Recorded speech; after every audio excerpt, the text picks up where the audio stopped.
রোহিঙ্গা মানব সম্পদ হিসাবে গড়ে তুলতে হবে, নেতৃত্ব তৈরি করতে সহায়তা করে এমন করে মেধাবীদের তুলে এনে দেশে বিদেশে তাদেরকে শ্রেষ্ঠ শিক্ষা দিতে হবে।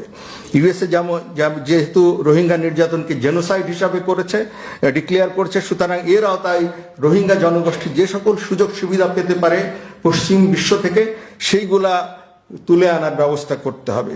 এবং ট্রাই বর্ডার এরিয়াতে আমাদেরকে মিনি মার্শাল প্ল্যান কার্যকর করতে হবে। Finally we need to develop a credible deterrence. তিনটা সুযোগ এসেছিল, তিনটে আমরা মিস করেছি। যেই তিনটা মিস করেছি এইটা আমি বলি এখন। প্রথমটা 2017 সালে যখন রোহিঙ্গারা ঢুকলো, তাদেরকে আমরা we could have kept them in no man's land. ওইখানেই তাদেরকে রাখার ব্যবস্থা করা যেত, করে ওখানেই তাদেরকে ইউএন নিয়ে, তাদের যারা আইএনজিও নিয়ে ওখানেই তাদেরকে রাখা যেত। আমি একটা এক্সাম্পল দিই, গাজা দেখছেন না? গাজাতে মিশর দেখেছেন? মিশর গাজার সাথেই কিন্তু। তো গাজাতে যে এত কিছু হচ্ছে, গাজার দক্ষিণে মিশর, প্যালেস্টাইনিয়ানদেরকে কেন আসছে না? কেন দরজা খুলে দিচ্ছে না মিশর? মুসলিম কান্ট্রি, আরবি স্পিকিং, দিচ্ছে না কেন?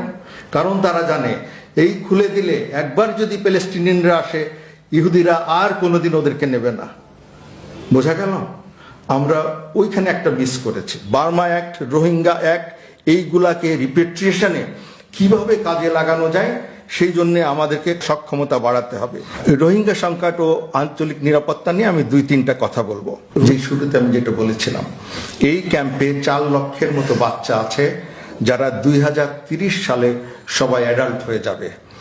এরা সঠিক শিক্ষা ছাড়া, আশা ভরসা ব্যতীত দুঃস্বপ্ন নিয়ে বড় হচ্ছে এবং যাদের মনে ট্রমা এবং হৃদয়ে ঘৃণা এসব নিয়ে বড় হচ্ছে। কেউ যদি চায় তাদেরকে এক্সপ্লয়েট করবে, এইটা এই রিজনের জন্য একটা বড় মাথা ব্যথার কারণ হবে।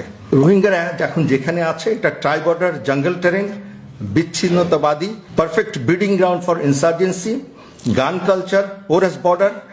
3 দেশের যে পলিটিক্যাল প্ল্যাটফর্ম 3 রকম, একটা ডেমোক্রেসি, একটা struggling to be a democratic country, আর একটা মিলিটারি অটোক্রেটিক কান্ট্রি। সো এই মেলা এবং তাদের পলিটিক্যাল উইল এক হওয়া ইটস ভেরি ডিফিকাল্ট। এইরকম একটা সিচুয়েশনে যখন মিলিটারি অপারেশন করা হয়, তখন এই ছোটখাটো যে ডিসিডেন্ট গ্রুপ আছে তারা এক দেশ থেকে অন্য দেশে চলে যায়, কিন্তু তারা তাদের ভেতরে কোলাবোরেট করতে পারে। কিন্তু এই 3 দেশ কিন্তু কোলাবোরেট করতে পারে না বিকজ অফ দ্য প্ল্যাটফর্ম যেটা আমি বললাম। এরকম একটা সিচুয়েশনে এই এলাকাতে 10-12 লক্ষ রোহিঙ্গা আছে। তারা Rohingya ethnic cleansing, human right violation এবং জেনোসাইড করার পরেও ইউএন সিকিউরিটি কাউন্সিল কোনো নিন্দা প্রস্তাব আনতে পারেনি। কুকি চিন ন্যাশনাল ফ্রন্ট, যেটা আমরা শুনেছি, এটা বান্দরবন এলাকাতে খ্রিস্টান রাষ্ট্র গঠন করতে চায়। আরাকান আর্মি আরাকানের 80% জায়গা এবং 17টি শহরের ভেতরে 13টি শহর দখলে নিয়েছে। এর ভেতরে রোহিঙ্গা অধ্যুষিত মংডু শহর, সেটাও তারা দখলে নিয়েছে। 2009-এ যখন মিয়ানমারের সাথে আমাদের যে স্ট্যান্ড আপ যেটা হয়, আমাদের যে ব্লকগুলো আছে আনডিমার্কেটেড ব্লক ইন বে অফ বেঙ্গল, যেখানে তেল থাকতে পারে এরকম একটা বিষয়, 2009-এ কিন্তু মিয়ানমার ওখানে গিয়েছিল সেটা অনুসন্ধান করতে। এরপরে আমাদের নেভি সেখানে যায়। সেখানে ওই জায়গাটাতে আমি ব্রিগেড কমান্ডার ছিলাম এবং আমাকে বলা হয় ওইখানে যাওয়ার জন্য ল্যান্ড ফোর্স হিসাবে। তখন থেকে 2009 থেকে আমি মায়ানমার সম্পর্কে, বার্মা সম্পর্কে পড়াশোনা শুরু করলাম। এটা 1 নম্বর। 2 নম্বর হলো 2017-এ যখন এই সিচুয়েশনটা ডেভেলপ করলো, রেফিউজি সিচুয়েশন, তখন আমি principal staff officer arm forces division. So ওইখানে যে ডেভেলপমেন্ট একটা হচ্ছে আগের থেকে, এই ইন্টেলিজেন্স ইনফরমেশনগুলো আমাদের কাছে আসছিল, আমরা ট্রাই করছিলাম যে এটা কিভাবে ম্যানেজ করা যায়। এইটার পরে তো 2017-এ ইনসিডেন্টটা হয়ে গেল অগাস্টে। আমি সেপ্টেম্বরে গেলাম ওই ক্যাম্পে। যাওয়ার পরে একটা 12 বছরের একটা ছেলের সাথে আমার কথা হলো। ওর মা ভায়োলেটেড হয়েছিল। 12 বছরের একটা ছেলে বুঝে হোয়াট ওয়েন্ট রং, কি হয়েছিল। আমার শুধু এটা মনে হতো যে এই ছেলেটা এই সারাটা জীবন এই বোঝা নিয়ে বড় হবে। ও কিভাবে বড় হবে, ওর চিন্তা ভাবনাটা কি, ও কি স্বাভাবিক মানুষ হতে পারবে? এটা যদি আমার সাথে হতো কেমন হতো। এরপরে আমি এই রোহিঙ্গা সিচুয়েশনের সাথে আই হ্যাভ বিন গ্লুড, আমি আঠার মতো এটার সাথে লেগে আছি। নেক্সট আসি major general Twan Mrat Naing, 46 বছর বয়সী। উনি আরাকান আর্মি চিফ, জাতিগতভাবে রাখাইন। টেকনোলজিক্যাল ইউনিভার্সিটিতে লেখাপড়া করেছেন। খেয়াল করবেন 2009-এ উনি মাত্র 26 জন নিয়ে কাচিন প্রদেশে কাচিন আর্মির আন্ডারে ট্রেনিং শুরু করেন, আর 2024-এ এসে তার আর্মির সংখ্যা 30,000। এর ভেতরে রোহিঙ্গা অধ্যুষিত মংডু শহর বর্ডার আমাদের সাথে যা 271 কিলোমিটার বর্ডার বাংলাদেশের, সেটাও তারা দখলে নিয়েছে। 2022 সালে রোহিঙ্গা ফিরিয়ে নেওয়ার ব্যাপারে তিনি সমবেদনা জানিয়েছিলেন এবং তিনি এটা সাপোর্ট করেছিলেন, কিন্তু তিনি এখন সেখান থেকে সরে এসেছেন। তিনি রোহিঙ্গাদেরকে এখন বাঙালি মুসলিম বলছেন এবং তার ইন্টেলেকচুয়াল কম্পেনিয়ন যারা, তারা আরও 1 ডিগ্রি আগে বলছেন এরা চিটাগোনিয়ান। এই ল্যাঙ্গুয়েজগুলা, এই রাইটিংস অন দ্য ওয়াল আমাদের পড়া উচিত। এখন তাতমাদাও দিয়ে কথা বলি। তাতমাদাওটা হলো ওদের সেনাবাহিনী, সশস্ত্র বাহিনী। এটা শুধু মায়ানমারের সশস্ত্র বাহিনী না, এটা একটা সিস্টেম, এটা একটা রাজনৈতিক শক্তি, ওল্ডার দেন মায়ানমার স্টেট। এটা খুবই ইম্পর্টেন্ট বোঝার জন্য। This is a meritocratic organisation and smart set of cunning professional এটাকে চালাচ্ছে, যাদের এই দেশটা, এই অর্গানাইজেশনটা চালানোর 70 বছরের অভিজ্ঞতা আছে। তারা রোহিঙ্গা এথনিক ক্লিনজিং, স্মার্টনেসটা একটু খেয়াল করবেন। তারা Rohingya ethnic cleansing, human right violation এবং জেনোসাইড করার পরেও ইউএন সিকিউরিটি কাউন্সিল কোনো নিন্দা প্রস্তাব আনতে পারেনি, কারণ তাদের সাথে 2টা পার্মানেন্ট মেম্বার সিকিউরিটি কাউন্সিল তাদেরকে সাথ দিয়েছে।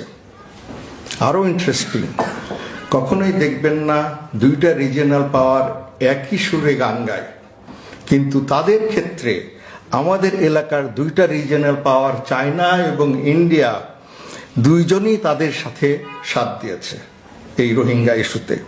অথচ তাদেরকে আমরা মনে করতাম স্ট্র্যাটেজিক পার্টনার আর একজনকে ডেভেলপমেন্ট পার্টনার, কিন্তু যার সময় কোথায় গেল? তাতমাদাওয়ের সাথে গেছে।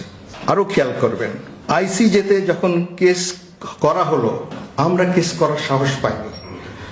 গাম্বিয়া কেস করেছিল এবং আমরা রোহিঙ্গাদের কিন্তু রোহিঙ্গাও বলি না, বলতে সাহস পায় না। রোহিঙ্গাদেরকে আমরা অফিসিয়ালি বলি FDMN, ফোর্সিবলি ডিসপ্লেসড মায়ানমার ন্যাশনাল, কারণ তাতমাদাও এটা পছন্দ করে না, সেই জন্য আমরা বলি না। আর একটা জিনিস খেয়াল করবেন, গাম্বিয়া 10 থেকে 12 ডিসেম্বর 2019 সালে আইসিজেতে যখন কেস লড়ছে, 10 থেকে 12 ডিসেম্বর 19 সালে গাম্বিয়া কেস লড়ছে, ঠিক একই সময়ে বাংলাদেশের সেনাপ্রধান মায়ানমার ভিজিট করছেন, মায়ানমার সেনাবাহিনী। কারণ তাতমাদাও চেয়েছে এই সময় যেন সেনাবাহিনীর প্রধান বাংলাদেশের ওদের ভিজিট করে। তারা দেখাতে চেয়েছিল আইসিজেকে, দুনিয়াকে, যে দেখো বাংলাদেশের সাথে আমাদের কিন্তু কোনো সমস্যা নেই। বাংলাদেশ এটাকে মনে করে এটা মিয়ানমারের আভ্যন্তরীণ ব্যাপার। এটা শুধুমাত্র ওআইসি এবং গাম্বিয়া এটাকে ইন্টারন্যাশনালাইজ করার চেষ্টা করছে। স্মার্টনেসটা খেয়াল করেছেন?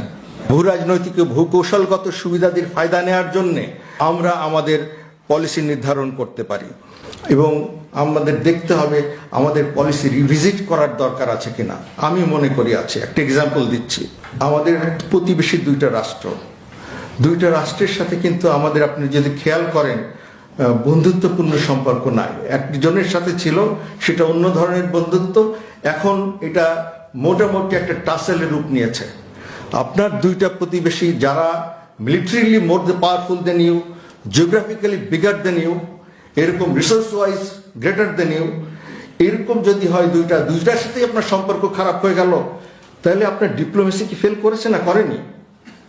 তাহলে diplomatically you are in backward situation, politically you messed, economically you are insignificant. মাত্র $35,000 ডেলি ব্যবসা করেন মিয়ানমারের সাথে, আর চায়না ব্যবসা করে ডেলি $14 মিলিয়ন।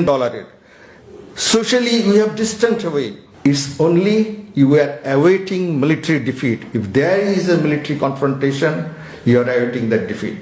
এতগুলা যদি এরকম আপনার এগেনস্টে চলে যায়, বার্মা অ্যাক্ট, রোহিঙ্গা অ্যাক্ট, এইগুলাকে রিপেট্রিয়েশনে কিভাবে কাজে লাগানো যায় সেই জন্য আমাদেরকে সক্ষমতা বাড়াতে হবে। নেক্সট ফেব্রুয়ারি 2024-এ বর্ডার গার্ড পুলিশ মিয়ানমারের তারা পালিয়ে বর্ডার অরক্ষিত রেখে তাদের মিলিটারি সহ বাংলাদেশে এসে আশ্রয় নেয়।